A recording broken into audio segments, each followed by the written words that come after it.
Hari Om, Bhagavad Gita, Moksha Sanyasa Yoga, chapter 18, verse 12.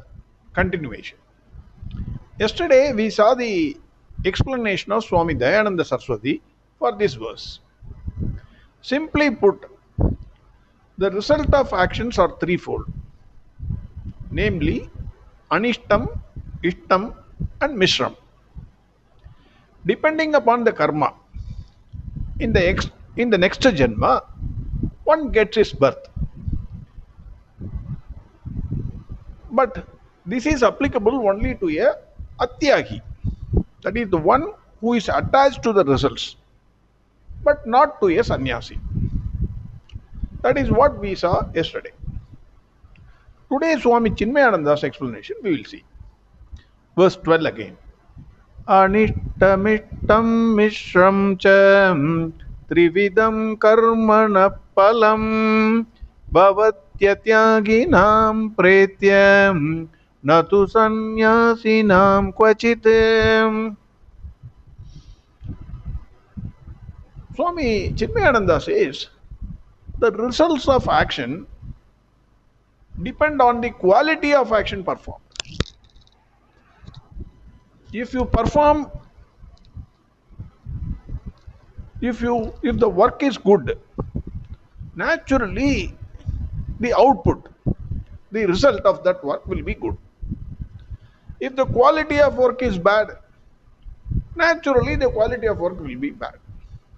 So in the present, in the quality of work, it must be good. So result of action always depends on the quality of your action.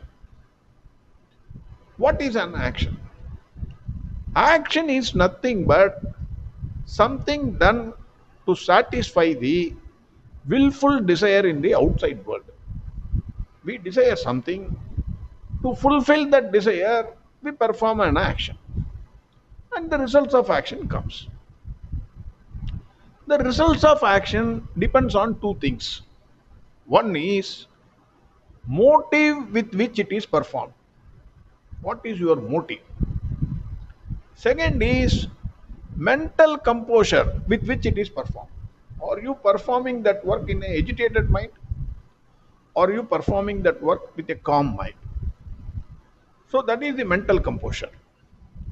The beauty of the mind is it has a habit of repeating itself. That is, thoughts create an impression in the mind. Future thoughts continue based on past thoughts. So whatever thoughts you are entertaining in your mind, that keeps continuing. These mental impressions are called vasanas. These vasanas condition our mental equipment and orders our reactions to things that are happening in the outside world.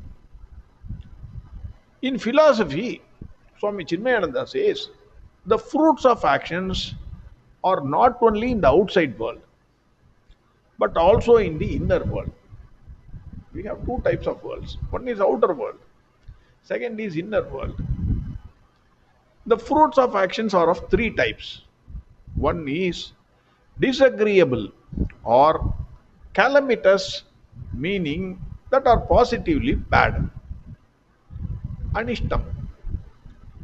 Second is ishtam, agreeable or non-calamitous, meaning positively good. Third is mishram, mixed type of balanced or average, equally balanced between good and bad. Now Swami Chinmayananda says what is reincarnation theory in Sanatana Dharma. Swami Chinmayananda explains the present determines the immediate future. Our present tendencies must necessarily determine our reactions to our environments in the immediate future. If we extend this still further, after death, the new body we get will depend upon the type of tendencies produced by our actions. This is reincarnation theory, cause and effect policy. That is what, if you entertain good thoughts, Naturally, in the next Janma also you get good thoughts. After death, Pretya. If you entertain bad thoughts, then bad thoughts continue. If the Vasanas are good or sattvic, then the destiny would be a joyous field of prosperity and happiness. Those who entertain animalistic vasanas, today you entertain animalistic vasanas, then you get a body in the lowest state of life because you have to exhaust your vasanas. Till that time, you will be getting a body. Whatever you want, you will enjoy. When the tendencies are good and bad, that is balanced, then he will be born in the world of human beings. Swami Chinmayananda says, no doubt, in each one of us, there is a call of the higher, constantly leading us towards an undetermined and indeterminable ideal. It is always calling us. But there are also barkings and brayings of the lower, which systematically drags us down. So both are calling us. Tug of war is happening. Higher call is also there, lower call is also there. So higher, it wants us to take us up, lower pulls us down.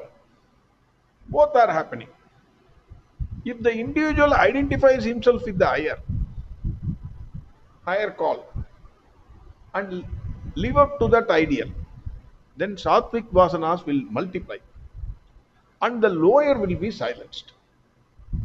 On the other hand, if the individual allows himself to be tempted by the lower vasanas, then the animalistic impulses will multiply and silence the higher calls.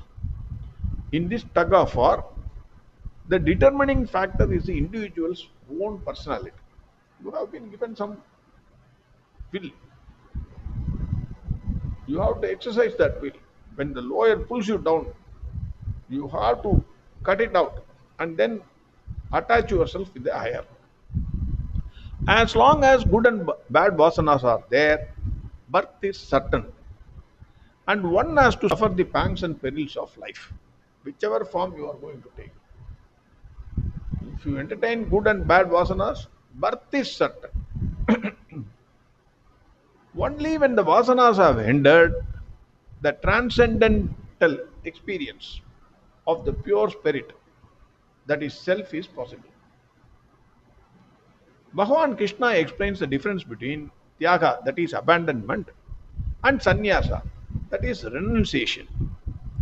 Bhagwan Krishna says, for a sannyasi, there is no reaction either for the actions done in the past or for the actions done by him in the present. Tyaga is the capacity in us with which, from moment to moment, we withdraw from the impulses of our mind. Then sannyasa is total renunciation of the entire tendencies, both good and bad. Whatever vasanas are there, sannyasi is away from them, whether it is good or bad or mixed. Because it leads into crystallization of ego. So they avoid that. Swami Chinmayananda says the techniques given by Bhagavad Gita for rehabilitation of a man are three.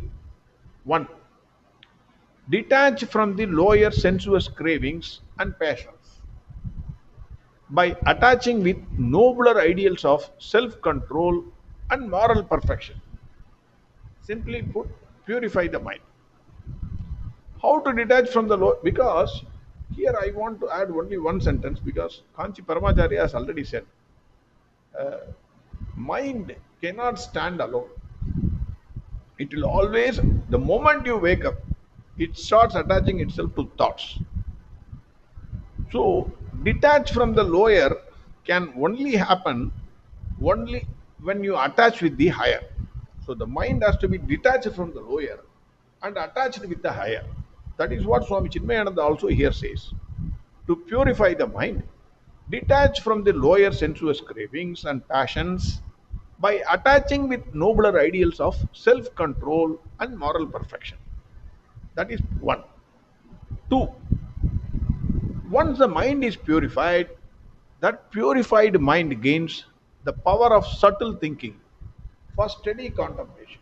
Unagitated mind, calm and cool mind can contemplate on anything for a long time without disturbance. Third, once the self is realized, the vasanas, whether good or bad, or a mixture of two, cannot shackle the spirit because spirit is actionless. It is ever immaculate and unconditioned. The results of action, whether pleasant or unpleasant, or a mixed reaction, can affect only an egocentric personality who identifies himself with actions and also reactions. For a sannyasi, the sense of ego and the anxiety for the results of actions are not there. He will go on performing his duties. Nothing will happen. The pure mind grows steadfast in its contemplation and awakes to the supreme state. In that immaculate state, there is nothing agreeable or disagreeable to the sannyasi. That is what Bhagwan is saying in this verse. Only for a one, only for an egocentric personality, only a person who works with ego, the three results will be there: Anishtam, Ishtam, and Mishram. For a sannyasi, it will not be there. That is what Bhagavan is saying in this verse. Verse 12 again. Anishtamittam Mishram cha Trividam Karmana Palam Bhavatyatyagi Pretyam Natu Sanyasinam Kvachite. Next verse we'll see tomorrow. Hari Om. Sarvam Krishnarpanamastu. Narayana Narayana Narayana Narayana Narayana Narayana Narayana Narayana Narayana Narayana Narayana Narayana Narayana Narayana Narayana Narayana Narayana Narayana